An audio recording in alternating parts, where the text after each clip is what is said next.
200 gram അട ഞാൻ 1 litre വെള്ളത്തിൽ വെള്ളം തിളച്ചതിന് ശേഷം അടയിട്ട് വേവിക്കാനായിട്ട് ഇവിടെ വെച്ചിട്ടുണ്ട്. അരമണിക്കൂർ നമ്മളത് വേകാനായിട്ട് മാറ്റി വയ്ക്കണം. ലിറ്റർ പാലിവിടെ തിളപ്പിക്കാനായിട്ട് അടുപ്പിൽ വെച്ചിട്ടുണ്ട്. ഇനി ഒന്ന് ചൂടായി വരുമ്പോൾ നമുക്കതിലേക്ക് ഒരു 300 ഗ്രാം പഞ്ചസാരയും കൂടി ചേർത്ത് കൊടുക്കാം. ഇടയ്ക്കിതൊന്ന് ഇളക്കി കൊടുക്കണം, അല്ലെങ്കിൽ പാല് അടിയിൽ ഇങ്ങനെ പിടിക്കും.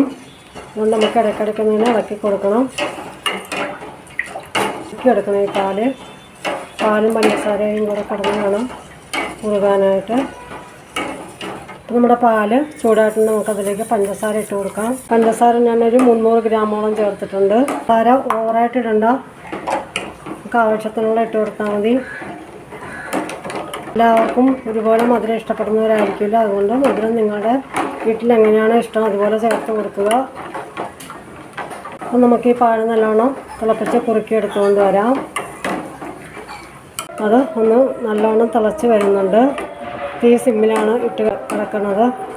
മധുരം ഇഷ്ടപ്പെടുന്നവർക്കാണെങ്കിൽ അങ്ങനെ കൂട്ടിയിട്ട് കൊടുക്കാം, കുറച്ച് മതിയെങ്കിൽ അങ്ങനെ കൊടുക്കാം. ഞാനിവിടെ 1 ലിറ്റർ പാലിൽ 300 ഗ്രാം പഞ്ചസാരയാണ് ഇട്ടേക്കുന്നത്. ഞാൻ അത് വേവിക്കാനായിട്ട് തിളച്ച വെള്ളത്തിലേക്ക് അടയിട്ട് വേവിച്ച് വെച്ചിട്ടുണ്ട്. പാലിങ്ങനെ ഇടയ്ക്ക് ഇളക്കിക്കൊണ്ടിരിക്കണം, പാട കെട്ടരുത്. നമ്മുടെ അട ഇവിടെ നല്ലോണം വെന്ത് കിട്ടിയിട്ടുണ്ട്. ഒട്ടും വെള്ളാംശമൊന്നുമില്ല. നമുക്കിതൊന്ന് ആ പാലിലേക്ക് ഇട്ട് കൊടുക്കാം.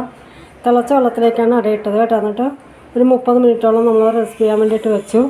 ഇനി നമുക്ക് ആ പാലിലേക്ക് ഇട്ട് കൊടുക്കാം. അട ഇട്ടതിന് ശേഷം നല്ലോണം ഇളക്കണം, അടിയിൽ പിടിക്കരുത്. നമുക്ക് ഈ പാലും അടയും കൂടി നല്ലോണം വേവിച്ചെടുത്തുകൊണ്ട് വരാം. നമ്മുടെ പാലട ഇവിടെ റെഡി ആയിട്ടുണ്ട്. നമുക്ക് ഇനി ഇതിൻ്റെ അകത്തേക്ക് വേണ്ടത് കുറച്ച് കശുവണ്ടി നെയ്യിൽ ഒന്ന് മൂപ്പിച്ചിടാം. ഞാനിവിടെ കശുവണ്ടി മാത്രമേ മൂപ്പിച്ചിടുന്നുള്ളൂ. നിങ്ങൾക്ക് കശുവണ്ടിയും കിസ്മസും കൂടി മൂപ്പിച്ചിടാം. അതും കൂടി ഇട്ട് കൊണ്ടുവരാം കേട്ടോ. ഇതിലേക്ക് ഒരു സ്പൂൺ നെയ്യ് ഒഴിച്ച് കൊടുത്തിട്ടുണ്ട്. അതിലേക്ക് നമുക്ക് കശുവണ്ടി ഇട്ട് കൊടുക്കാം. എന്നിട്ട് നമുക്ക് പായസത്തിലേക്ക് ചേർത്ത് കൊടുക്കാം. കശുവണ്ടി മൂത്തിട്ടുണ്ട്, നമുക്ക് പായസത്തിലേക്ക് ഇട്ട് കൊടുക്കാം. അപ്പോൾ കശുവണ്ടി നമ്മൾ പായസത്തിലേക്ക് ഇട്ട് കൊടുത്തിട്ടുണ്ട്. നമുക്കിതെല്ലാം കൂടി നല്ലോണം ഇളക്കാം.